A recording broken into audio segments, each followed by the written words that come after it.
Guys, you won't believe the struggle that I'm having to post the past live video just made now about our downgrading in South Africa. And I'm wondering if technology is conspiring against me with white capital.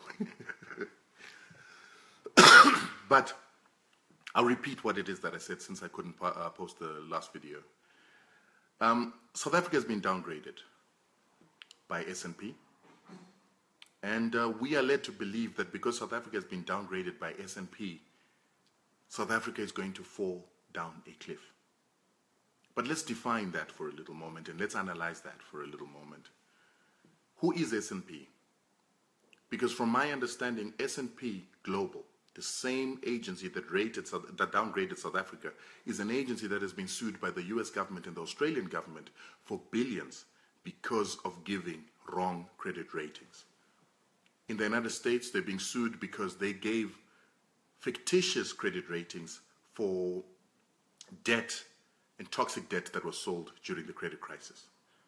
So this very same company that has lost legitimacy because of incompetence has just downgraded South Africa, and South African investors are supposed to take them seriously. And we as South Africans have given them legitimacy. We as Africans have given these ratings agencies legitimacy. But the question that we all fail to ask ourselves is that ratings agencies are, by essence, employed by investors to give a credit rating of a nation in order for investors to determine whether they're going to invest in a country. And the question that I've always asked is that, who are investors? Kwame Nkrumah wrote 60 years ago a book in which he talked about what investors were. And in his definition, investors were a bunch of capitalists who are greedy, who look for people to exploit in order to invest. He went further to explain that in Africa, the colonization that's going to happen in Africa after political colonization was going to be the colonization of capitalists or the colonization of investors. And he went even further to explain that during colonization, what was actually happening is that investors, capitalists, and organizations of colonizing countries were in essence the colonizers of the African continent. How is that possible? It is the investors that come into your country and give very punitive terms to control your resources, to control the labor, and to control the capital that is in your country. A lot of the times, the reason why these investors come into a nation is they come in to exploit. Western investors, just like Western governments, come into Africa with the purpose of exploiting cheap labor, cheap resources, and governments that are struggling to put themselves together in order for them to make huge profits. This is not coincidental. This is designed. If you understand the purpose of the 1865 Berlin Conference, it was to partition Africa into 52 little states that are unsustainable, that will not have the right population sizes in order to have proper economic activities, and to create countries that don't have a fair distribution of resources so that they keep being reliant on the colonizers in order to survive. This model is still the same model that is affecting the development of Africa today. And one of the ways that our colonizers continue to colonize us is through debt. However, do countries need debt to survive? There are cases in this world that show us successful countries like Oman, Saudi Arabia, UAE, Libya before Gaddafi was removed. Successful countries that ran on very little debt, if not no debt. And the way they did this was because of nationalizing their oil assets, nationalizing the ownership of their oil and selling it, getting revenue, getting royalties from companies that have been given the right to mine, to extract that oil, and taxing companies that are operating in extracting that oil. With this, they're able to develop enough revenue to have a budget surplus. And for countries like the UAE, they don't even charge you tax because they raise enough capital from royalties and taxes of their oil. With this money, they're able to develop their nations. With this money, they're able to go and acquire the services that they require from the world in order to develop.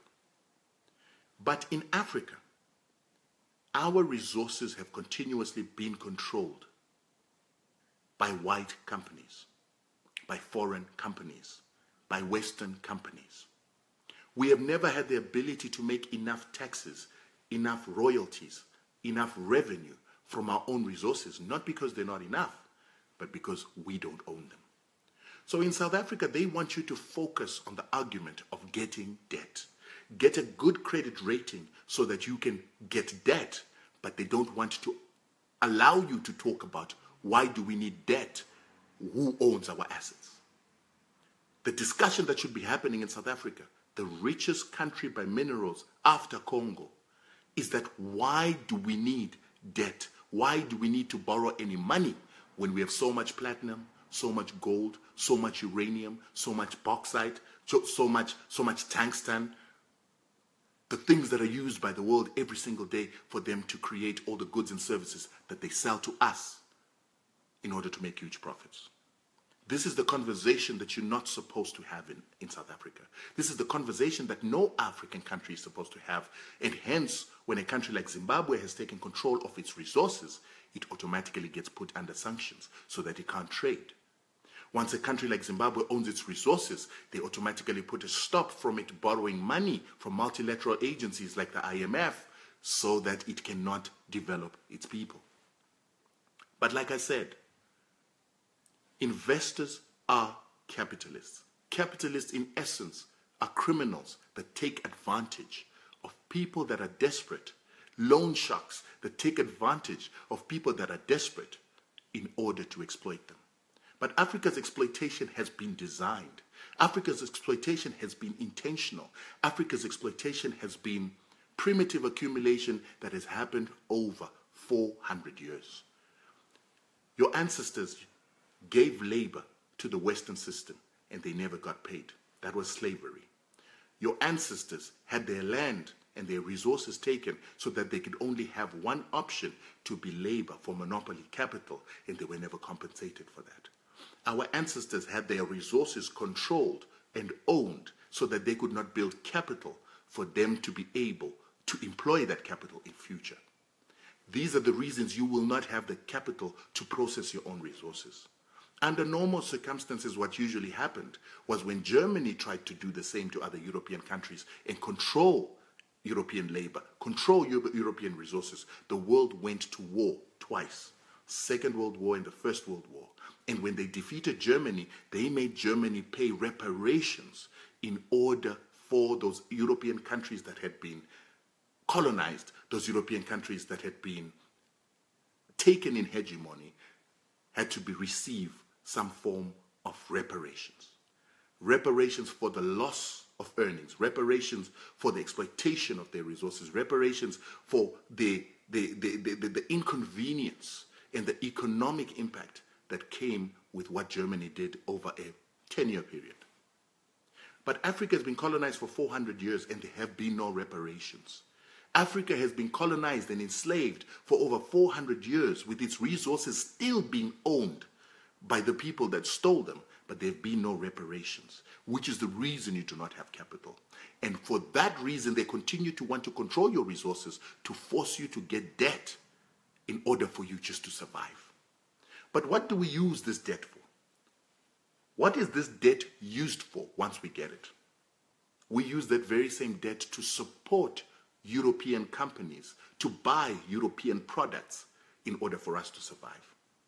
A lot of the companies that work and create the infrastructure in Africa that we need, a lot of the companies that are employed to build the schools, to build the sanitation infrastructure, to build the electrification that apartheid governments and colonial governments never put in Africa as a crime against humanity, you will have to pay for those services by employing Western companies. Even the very same sovereign, oil-rich countries that I told you about are under the same hegemony. Saudi Arabia does not borrow any money from any multilateral agencies in order to develop its infrastructure, but they use their reserves. They use their investment funds, but their investment funds are controlled by the US government. Their investment funds are controlled by the Europeans. And once they want to employ any development strategies, any infrastructure development projects in those countries, they have to employ US companies and pay them their own money to develop their country. It is always for the benefit of the European nation. It is always for the benefit of the Western nation. It is always for the benefit of US companies or US capital, why it is that we've got the capitalist system. So Saudi Arabia has to pay American consultants, American financial advisors, and then American companies for the development that it does with its own money and its own reserves. If they refuse to do that, they are destabilized by wars, they are destabilized by rebels, they are destabilized by terrorism and many other activities that will sooner or later take that wealth again out of Saudi Arabia to Western nations. This is not a hypothesis. This is what is happening in the world.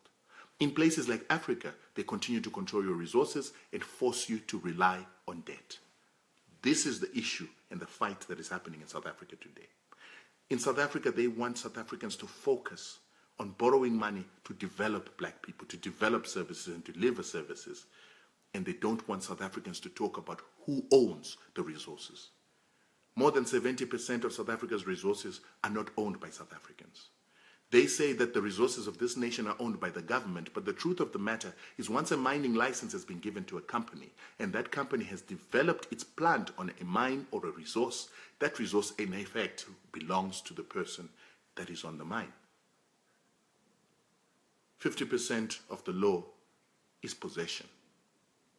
And so if I am possessing the resource and no one else can take that resource except my company that's been given the mining license, and if that mining license cannot be taken by government willy-nilly, I own the resource that's in the ground. And if I can deplete it during the duration of my license, I've taken all of it, it's mine. And so that's the conversation that we need to be having in South Africa. Who owns our resources? How can we get to own our resources in order for us, like the oil-rich countries, to start financing our own development without reliance on debt? This issue is big, ladies and gentlemen. It is the reason why Zimbabwe was put under sanctions. The need for Zimbabwe to control its resources led us to a point where Zimbabwe got isolated from the financial markets, isolated from international trade, all illegally and not in line with the rules of the World Trade Organization, because Zimbabwe wanted to control its resources and not be reliant on borrowing capital. A lot of people will say, well, Zimbabwe is an example, so why aren't you developing? Because we don't have that capital. Because we didn't get reparations for all the labor that our ancestors put in and all the exploitation that they went under. We didn't get reparations for all the resources that left Africa and went out of Zimbabwe to the European nations without being reinvested to develop Zimbabwe. We have been robbed. And that robbery is still happening today. It's happening by debt. It's happening by the captivity of our markets from industrialization. It's happening by having small little markets of 2 million people here, 3 million people here, 12 million poor people that don't have an ability to support industry, to support business in Africa, trade among African countries in order for us to build capital. And it is time that we Africans start understanding that we will not be able to develop our small little African territories until we start uniting, until we start opening our markets up and start trading together in a 500 million people market, a billion people market that will allow us to start making enough capital to build savings, that will allow us to start making resource cartels that allow us to sell our resources collectively at the best possible price, that stop us as small little nations from being isolated because we don't have enough resources, so we have to rely on debt. And for countries as big as South Africa, it starts with them owning, nationalizing their own resources so that they can start having the power to determine how those resources are sold, to gain profits from those resources, and do away with some of the tricks that are used by Western countries, Western investors, the robbers that continue to want to control our economy. Right now, with transfer pricing, you will get a resource coming out of South Africa, and it goes out of the country, sold to a company at a cheap price. South Africa receives only taxes for this artificial price that they have received. You have a situation in which resources leave South Africa, but they are unregistered. They have not been accounted for. And when you look at what has been received in the West of South African gold or South African platinum, it doesn't go hand in hand with that has been logged in as what has left South Africa, because there is theft, there is pilferage that is taking place. We've got to change this, guys. And we've got to understand the war that is taking place in Africa. And we've got to start uniting, start nationalizing our resources, and start looking at the ownership of assets and not debt. Thank you.